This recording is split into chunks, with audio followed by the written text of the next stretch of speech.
2024-এর 5 August March two Dhaka কর্মসূচি দিয়ে ঢাকাকে অবরুদ্ধ করে ফেলে আন্দোলনকারীরা। ক্ষমতাচ্যুত প্রধানমন্ত্রী শেখ হাসিনা কিভাবে সে পরিস্থিতি সামাল দেন সেদিকেই নজর রেখেছিলেন ভারতের প্রধানমন্ত্রী নরেন্দ্র মোদীর 3 আস্থাভাজন কাণ্ডারি পররাষ্ট্রমন্ত্রী এস জয়শঙ্কর, জাতীয় নিরাপত্তা উপদেষ্টা অজিত দোভাল আর স্বরাষ্ট্রমন্ত্রী অমিত শাহ। সববারের মতো শেখ হাসিনা এই বিপদটাও উতরে যাবেন ধারণা ছিল ভারতের। ভারত ভাবতেই পারেনি দিনের শেষে হাসিনার নাটকীয় পরিস্থিতিতে ভারতের মাটিতে আশ্রয় নিতে বাধ্য হবেন। বিবিসি বাংলার প্রতিবেদনে তুলে ধরা হয়েছে ওই দিনের ঘটনার আদ্যোপান্ত।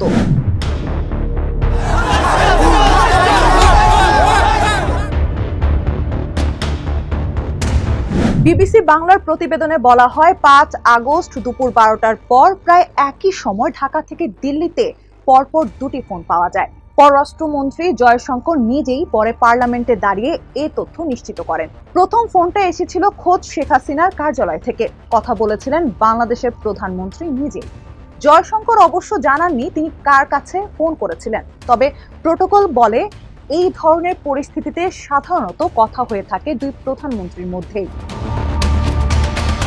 ভারত ততক্ষণে জেনে গেছে দেশি নিরাপত্তা বাহিনীর সঙ্গে বৈঠকের পর প্রধানমন্ত্রী শেখ হাসিনা পদত্যাগ করার সিদ্ধান্ত নিয়ে ফেলেছেন। এরপরেই দিল্লিতে ফোন করে তিনি অনুরোধ করেন তাকে তখনকার মতো ভারতে আসার অনুমোদন দেয়া হোক। সেই অনুরোধের সঙ্গে সঙ্গেই ইতিবাচক সাড়া দেয়া হয়। দ্বিতীয় ফোনটা আসে একটু পরে বাংলাদেশের বিমান বাহিনীর কাছ থেকে। ফোনটি করা হয়েছিল দিল্লিতে ভারতের এয়ারফোর্স কমান্ডের কাছে। দ্বিতীয় ফোনটা এসেছিল শেখ হাসিনাকে বহনকারী সামরিক বিমান যাতে ভারতের নির্দিষ্ট কোনো বিমান ঘাঁটিতে অবতরণ করার অনুমতি পায় সেজন্য। সেই অনুমতিও দেয়া হয় সঙ্গে সঙ্গেই। বিবিসির প্রতিবেদনে বলা হয়, শেখ হাসিনার জীবন বাঁচাতে হলে তাকে দ্রুত দেশের বাইরে পাঠাতে হবে। বাংলাদেশের সেনাবাহিনী এটা বোঝার পরপরই ভারতকে অনুরোধ করেছিল যেন বিশেষ বিমান পাঠিয়ে তাকে ঢাকা থেকে নিয়ে যাওয়া হয়। তবে ভারতের রাজনৈতিক ও সামরিক নেতৃত্ব সে অনুরোধ সরাসরি খারিজ করে দেন। তাদের অবস্থান ছিল শেখ হাসিনাকে খুব অল্প সময়ের জন্য হলেও ভারতে আসতে হলে তাকে বাংলাদেশের কোনো বিমানে বা হেলিকপ্টারে চড়েই আসতে হবে। হেলিকপ্টারে হলে সীমান্তের কাছাকাছি কলকাতা বা আগরতলাতে আনা যেতে পারে, সে প্রস্তাবও দেয়া হয়।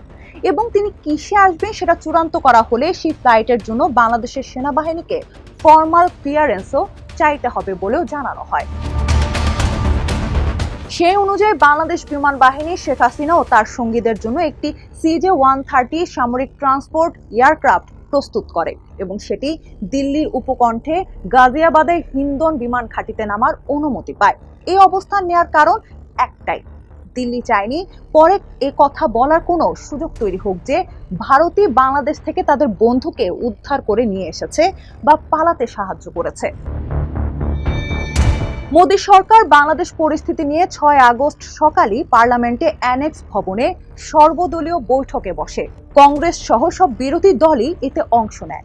সংসদের অধিবেশন বসার আগেই সব দলের নেতাদের নিয়ে সেই রুদ্ধদ্বার বৈঠক নির্ধারিত সময়ে অনুষ্ঠিত হয়। পররাষ্ট্রমন্ত্রী জয়শঙ্কর ছাড়াও প্রতিরক্ষা মন্ত্রী রাজনাথ সিং ও স্বরাষ্ট্রমন্ত্রী অমিত শাহ সেখানে উপস্থিত ছিলেন। বিরোধী দল নেতা রাহুল গান্ধী সেই বৈঠকে বাংলাদেশ নিয়ে ভারতের দীর্ঘ স্বল্পমেয়াদী স্ট্র্যাটেজি সম্বন্ধে জানতে চান। বৈঠকের পর জয়শঙ্কর টুইট করে সর্বসম্মত সমর্থনের জন্য সব দলকে ধন্যবাদও জানান।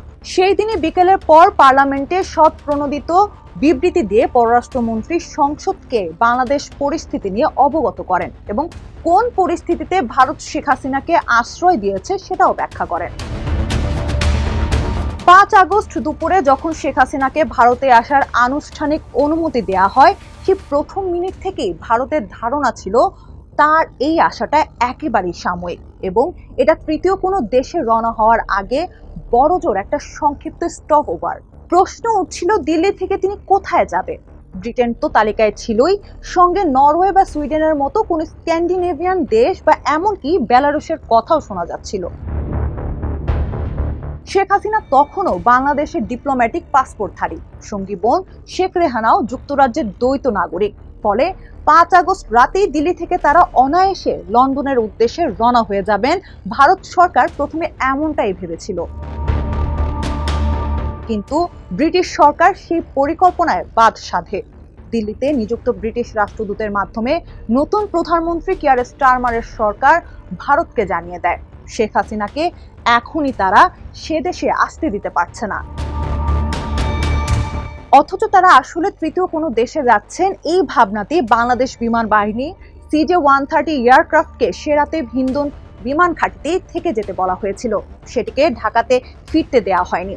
কিন্তু সেটা যে খুব শীঘ্রই ঘটছে না এটা পরিষ্কার হয়ে যাওয়ায় 6 আগস্ট সকাল 10টায় বিমানটি আবার ঢাকার উদ্দেশ্যে রওনা হয়ে যায়। ঘটনাবহুল সেই 5 আগস্টের সন্ধ্যা থেকেই ভারতে শেখ হাসিনার অঘোষিত অভিভাবকের ভূমিকা পালন করেন ভারতের জাতীয় নিরাপত্তা উপদেষ্টা অজিত দোভাল। তার সঙ্গে ব্যক্তিগতভাবে শেখ হাসিনার পরিচয় দীর্ঘদিনের। 5 আগস্ট সন্ধ্যায় হিন্দন বিমান ঘাঁটিতেও প্রধানমন্ত্রী মোদীর দূত হিসেবে তিনি শেখ হাসিনা ও তার বোন শেখ রেহানাকে স্বাগত জানান।